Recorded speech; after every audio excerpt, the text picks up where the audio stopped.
My wife had a fling when she was my girlfriend and she thinks I should just be okay with it because it doesn't count because we were not yet married. Now I'm in limbo. Last week I was mostly angry, then as the weekend progressed I became mostly sad. I want to be able to hate her and flip that switch that tells me I'm being walked on and I'm a sucker, but it's just very hard for me to do that because I still love her and this is ripping me apart. Here is what has happened of any consequence. She finally came to the realization that I was not going to just get over this. This then brought her to the realization that I might want out of the marriage. This then brought on a near nervous breakdown from her. Someone, hell a lot, from the first post stated that she would try and manipulate me like that, and believe me, I was taking those words to heart when I thought she was having crocodile tears. But it soon became apparent to me that she wasn't acting or faking. She was having a legitimate panic attack. This led to an ER visit and that led to an overnight stay in the hospital and then to new medications and a scheduled follow-up with her doctor for later next week. This brought her family into it and that in turn led to long conversations all the way around. When we got home, with her family in tow, I asked what she wanted to do since there was a house full of people and she said she wanted to be with her mom for a while. That was fine with me as I had no desire to hang around all day with her dad or sister, so I said I was going to go finish up something at work and would be home later. 2 hours after I get there I get a text from her begging me to please come home and that she really needs me to talk with her. So I finish up what I was doing and head home. I am greeted on my own front porch by her dad who asks if he can talk to me for a minute. My anger level was already somewhat high, but I was ready to go to war if she had dumped a poop sack of lies on me with her dad.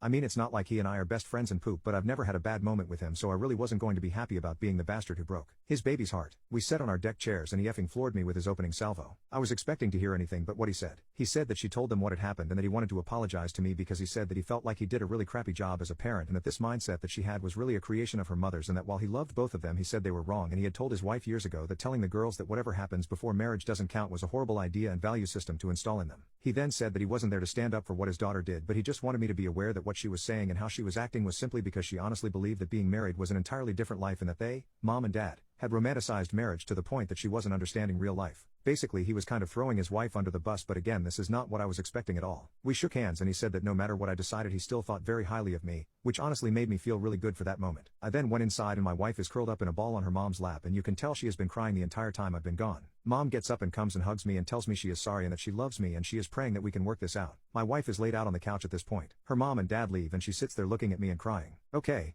This is where I'm going to piss off everybody and just tell you that I couldn't take it. I went to her and we hugged for a long time with her telling me over and over how sorry she was. Hey, I know it was the weak thing to do, but again I have to say in my defense that just before this incident occurred I loved her with all of my heart and would have done anything to not see her in pain. Whatever she had done, I still didn't want to see her like that. Look, it's very possible that she was putting on an Oscar-worthy acting job, but I don't honestly think so. She really seemed broken at that point in time. After a while, when she calmed down, I asked her what she wanted me to come home and talk about, and she said she wanted to get everything out in the open so I didn't feel like I was being lied to or manipulated. So she wanted me to ask her questions, and I wish I had written down a list, but I came up with a few off the top of my head. She was brutally honest with me, and some of the questions I asked I probably shouldn't have because now the mental image is stuck in there, but honestly it was there anyway. I just now have confirmation. First, I asked for dates, or at the very least approximate dates. I didn't tell her about the engagement concern I had because I didn't want her to change stories, and she remembered exactly when they occurred. Fortunately, this happened a little earlier in our relationship than she told me initially, and so we were not engaged when this happened.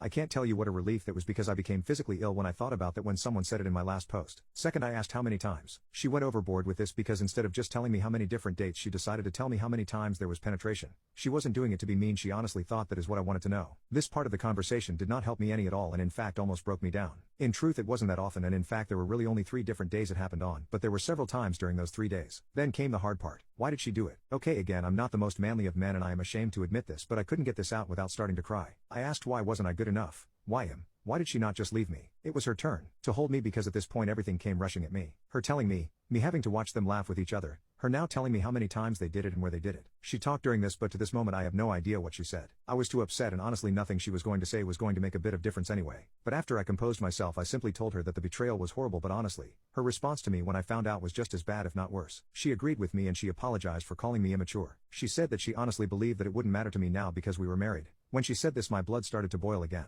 I started to say something about it, but she jumped in and said that after talking with her parents she now sees that this was very wrong of her and that cheating is cheating, but she still feels like our happiness that we have shared since being married should count for something. I then replied that I kind of felt like that happiness was built on a lie. This led to another breakdown on her part and almost another ER visit. But between Ativan and having her breath into a paper sack we got her calmed down. I let her sleep the rest of the night feeling like emotionally we were both tired, but come Sunday we were talking again. By this time I wasn't as sympathetic as I had been when we got home from the ER. I told her that I thought her introducing him to me was crappy. Me having to watch her dance with him was extra crappy, and the fact that she only told me because she was going to get caught was an elite level of crappy. Which then I demanded to know why did she think I would find out and how many of the effing people at the wedding knew besides me. Well, obviously the guy knew, but then his best friend in the world also knew. Did I mention that Effer is now my brother-in-law? which then led to her sister finding out and she was afraid her sister was going to be the one to tell me. I asked how often she sees this guy and she said that the wedding is the first time she has seen him in 3 years. Then I lost my poop and asked her if she effed him during any of the lead up to the wedding. She got all pissy about it, acting like she wouldn't eff anyone because she was married, and I just lost my poop and had to leave for a while because once again I felt like she was living on married planet or some such poop. In the world there is a different place than for the rest of us. I finally got cooled off enough to come home and try and be civil about things. She finally asked me what she could do to help me get past all of this, which may not sound like much, but it was the first time she offered to help me really, so it was at least a nice gesture. I told her I wasn't sure what she could do or if there was anything either of us could do and that I may never get over this. She said that she wanted to help because she didn't want to see me in pain and that over the years she hopes I'll be able to judge her based on who she is now. She would do anything I wanted to work this out. She also wanted to be sure that I knew that she has been 100% faithful since we've been married and would never cheat on her vows. I sarcastically thanked her, which I admit wasn't the most mature thing to do. I then asked for a moratorium from further talks till at least Wednesday. I have 2 projects I have to get done and honestly, I'm just exhausted and know I have no effing clue what I want to do. I shift between periods of red hot anger where I want to kick her out and then periods of deep emotional turmoil where I want to just forget this and move forward with her. Yes, I know this is not what anyone wanted to hear and no, I'm not proud to type it, but it is what it is at the moment.